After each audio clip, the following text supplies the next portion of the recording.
अब देखिए competition exam के अंदर और साधारण एग्जाम के अंदर भी आपको पूछा जाता है आरोही क्रम और अवरोही क्रम। तो ये क्या है, सिंपल प्रश्न करेंगे, उसके साथ में जो इसके हाई लेवल के प्रश्न हैं जैसे भिन्नों को आरोही और अवरोही क्रम में जमाना, उसकी शॉर्ट ट्रिक के बारे में भी जानेंगे। उससे पहले आपको ये पता होना चाहिए कि आरोही क्रम है क्या और अवरोही क्रम क्या है। तो आरोही क्रम होता है, बढ़ते हुए क्रम को आरोही क्रम कहते हैं। ये सिंपल से याद रखना है, बढ़ते हुए क्रम को आरोही क्रम कहते हैं। कोई पूछ ले परिभाषा तो सिंपल से आप बता सकते हैं कि बढ़ते हुए क्रम को आरोही क्रम कहते हैं। ये तो हुई उसकी परिभाषा। अब उसका एग्जाम्पल देखते हैं। मान लो आपको एक संख्या दे रखी 3, 1, 4, 0, 7, 5, 6 और 9। अब इसको आपको जमाना है आरोही क्रम में। तो कैसे जमाएंगे, देखिए आरोही क्रम में लिख रहा हूं मैं, आरोही क्रम। अब आरोही क्रम में मैंने क्या लिखा है, बढ़ते हुए क्रम को, यानी कि छोटी संख्या पहले लिखना है और बड़ी संख्या बाद में लिखना है। तो छोटी संख्या इसमें से सबसे छोटी संख्या है वो 0 है, तो 0 लिखा। फिर आपको उससे बड़ी लिखना है, 0 से बड़ी क्या है 1, तो ये 1 लिखा। फिर उससे बड़ी कौन सी संख्या, 1 के बाद में 2 है नहीं, 2 के नहीं है तो 3 लिख लो, 3 है तो। फिर उसके बाद में 4 है तो 4 लिखा, 5 भी है। अब जैसे मान लो 4 एक और होता, जैसे अपन सांख्यिकी पढ़ते हैं तो उसके अंदर डबल होता है तो डबल लिखते हैं साथ में, तो 5 और उसके बाद में ये 6 आ जाएगा। फिर 7 और 9, ये सब संख्या आ गई। अब देखिए बढ़ते आरोही क्रम, अब इसको बढ़ते हुए क्रम में लिखना है मान लो, तो इसको ऐसा चिन्ह भी आपको याद रखना है, इसको चिन्ह को लगाना है जिससे आपको ये पता चल जाएगा कि 0 से बड़ा है 1, यानी जहां ये मुंह खुला होता है उस साइड बड़ी संख्या रखी जाती है और उस साइड छोटी संख्या रखी जाती है। यानी जहां खुला मुंह वहां बड़ी और जहां बंद मुंह वहां छोटी। तो ये निशान लगा देते हैं सबके बीच में। 3 से बड़ा है 4, 4 से बड़ा है 5, 5 से बड़ा है 6, 6 से बड़ा 7 और 7 से बड़ा 9। इसी प्रकार इसका जो उल्टा है वो है अवरोही क्रम। बस ये ध्यान रखना है आरोही क्रम में कि सबसे छोटी संख्या पहले आएगी और बड़ी संख्या बाद में आएगी। फिर अवरोही क्रम नेक्स्ट है, अवरोही क्रम इसका उल्टा। अवरोही क्रम का अर्थ होता है घटते हुए क्रम को अवरोही क्रम कहते हैं, यानी कि बड़ी संख्या पहले आएगी और छोटी संख्या बाद में आएगी। तो यहाँ पर भी मैंने एग्जाम्पल लिया, इस एग्जाम से क्लियर हो जाएगा। देखिए एग्जाम्पल ये है, उससे अपन अवरोही क्रम में जमाते हैं। अवरोही क्रम, अवरोही क्रम में देखिए 10 है, 8 है, 2, 7, 4, 6 और 3। तो इसमें सबसे बड़ी संख्या है वो पहले लिखेंगे। तो बड़ी संख्या कौन सी है, 10 सबसे बड़ी है, 10 पहले लिख लो। उसके बाद में है 8, तो 8 लिख लो एक बार। फिर 8 के बाद में 6 है तो 6 लिखो। 6 के बाद में 7 था, 7 लिखना पड़ेगा। फिर 6, फिर आ जाएगा 4, फिर 3 और फिर आएगा 2। तो इस ढंग से आपके, अब आपको चिन्ह लगाना है इस ढंग से इसका उल्टा, कि 10 बड़ा है 8 से, 8 बड़ा है 7 से, 7 बड़ा है 6 से, 6 बड़ा है 4 से, 4 बड़ा है 3 से और 3 बड़ा है 2 से। तो अवरोही क्रम घटते हुए क्रम हो गया। देखिए 10 के बाद में 8 आ रहा है, 8 के बाद में 7 आ रहा है, यानी घट रहा है। यहाँ पे 0 के बाद में 1 आ रहा है, 1 के बाद में 3 आ रहा है, यानी बढ़ रहा है। तो बढ़ते हुए क्रम को आरोही क्रम कहते हैं और घटते हुए क्रम को अवरोही क्रम कहते हैं। बस ये परिभाषा क्लियर हो गई आपके। अब अपन क्या करेंगे, भिन्नों को आरोही क्रम में और अवरोही क्रम में जमाना सीखेंगे। अब देखिए इसके अंदर मैंने 2 टाइप के एग्जाम्पल लिए।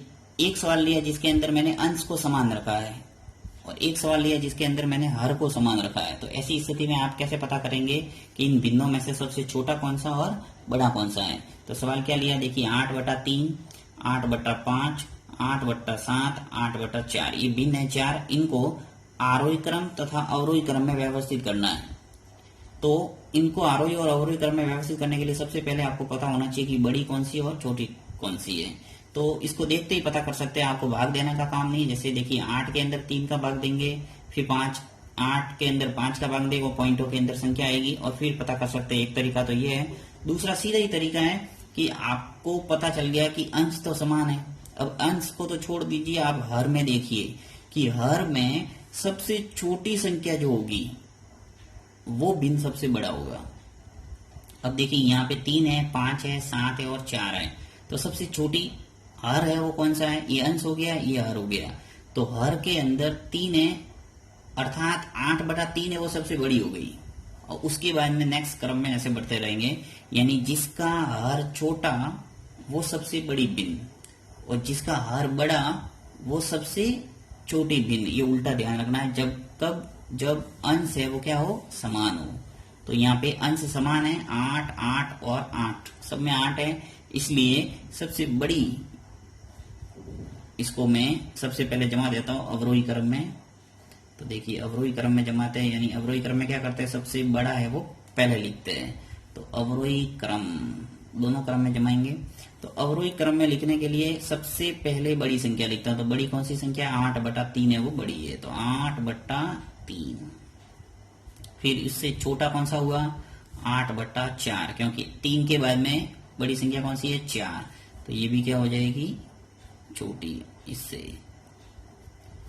फिर उसके बाद में 5 आ जाएगा। इस सीरीज में बढ़ते रहना आप, 8/5, और अंतिम सबसे छोटी संख्या होगी वो क्या होगी, 8/7, क्योंकि सबसे बड़ा जो हर है वो कौन सा है, 7 है, इसलिए सबसे छोटी संख्या हो गई। इसी प्रकार इसका उल्टा याद रखना है, आरोही क्रम। अब आरोही क्रम में क्या करना है आपको, सबसे छोटी है वो पहले लिखना है। तो सबसे छोटी कौन सी संख्या है, 8/7, तो 8/7 है वो पहले लिख लूंगा मैं, 8/7 पहले लिख लिया। उससे बड़ी कौन सी हो गई, इसका उल्टा लिखना, 8/5, फिर बड़ी हो गई 8/4, और फिर बड़ी हो गई 8/3। तो बस आपने क्या सीखा कि जिसके अंदर भिन्नों के अंदर अंश समान है, तो हर जिसका छोटा होगा वो सबसे बड़ी होगी, और हर जिसका बड़ा होगा वो सबसे छोटी भिन्न होगी। इसी प्रकार इसका उल्टा यह ध्यान रखना है कि यदि ऐसी स्थिति आ जाए जिसके अंदर हर समान है, तो देखिए यहाँ 6/5, 8/5, 4/5 और 9/5 है, को आरोही क्रम तथा अवरोही क्रम में व्यवस्थित करो। यहाँ पर भी आरोही अवरोही क्रम में व्यवस्थित करना है। तो यहाँ हर समान है, तो हर समान है तो आपको क्या ध्यान रखना है कि जिसका अंश बड़ा है वो बड़ा है, जिसका अंश बड़ा है वो क्या होगा, बड़ा, और जिसका अंश छोटा है वो छोटी, सबसे भिन्न। तो यहाँ पे सबसे बड़ा अंश है वो कौन सा है, 9, तो अर्थात 9/5 है वो सबसे बड़ा हो गया। तो यहाँ पर भी पहले क्या करते हैं, अवरोही क्रम में व्यवस्थित करते हैं अपन, अवरोही क्रम। तो अवरोही क्रम में सबसे पहले बड़ी संख्या लिखेंगे, तो बड़ी संख्या कौन सी है अपने, 9/5, तो यहाँ लिखूंगा मैं 9/5। उसके बाद में छोटी कौन सी हो गई, क्योंकि 9 के बाद में क्या आता है, 8, तो 8 हो गई, तो 8/5। फिर 8 के बाद में 6 आ जाएगा, 6/5, और फिर आ जाएगा 4/5। इसी प्रकार यदि आप आरोही क्रम में जमाना चाहते हैं, तो आरोही क्रम में आपको क्या करना पड़ेगा, सबसे छोटी संख्या पहले लिखना है। तो सबसे छोटी संख्या कौन सी होगी, 4/5, 4/5 है वो सबसे छोटी है।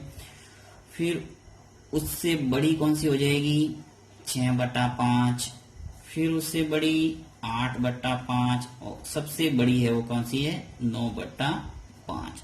तो आपने क्या सीखा कि यदि हर समान है, 5, 5, 5 और 5 है, यानी कोई भी संख्या जहां हर समान होगी भिन्नों के अंदर, तो वहां पे सबसे अंश जिसका बड़ा होगा वो क्या होगा, बड़ा, सबसे बड़ी, यानी सबसे बड़ी ये है, और सबसे छोटी है वो कौन सी है, ये।